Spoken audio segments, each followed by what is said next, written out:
Now, in economy alert, and the markets making a massive comeback today after a lackluster inflation report. The Dow surging 1,500 points after being down more than 500 at one point. The S&P also climbing, breaking a 6-day losing streak.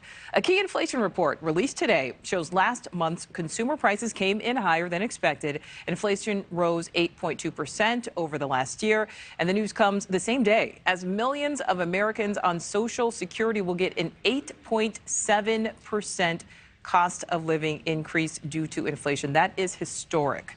So joining us now, NewsNation business contributor Lydia Moynihan. Lydia, let's talk about that Social Security benefit. That 8.7% increase is really almost identical to the 8.2% inflation reported in today's CPI. So does this really actually translate into any noticeable change for the Social Security recipients?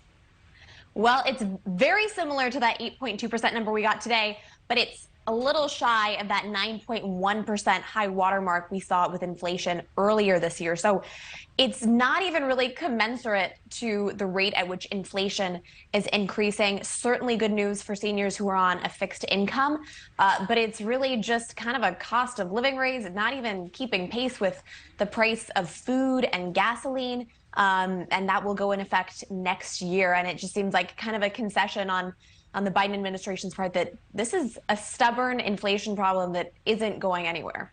Well, so Lydia, let's talk about that. You know, at this point, all signs are pointing to another interest rate hike. Is there anything the administration or maybe Congress can do to try and contain inflation, or do we all just have to sit and wait?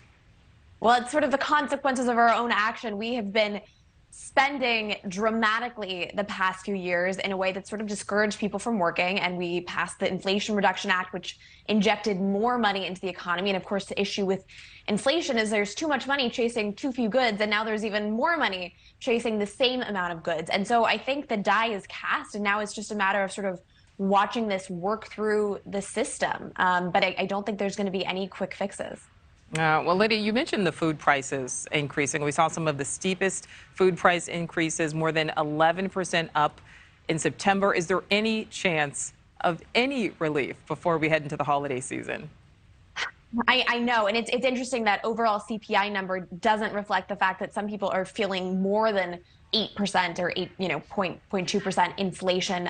It's interesting. Turkey is actually hit high. I believe it's almost $6 per pound, which is double what it was last year.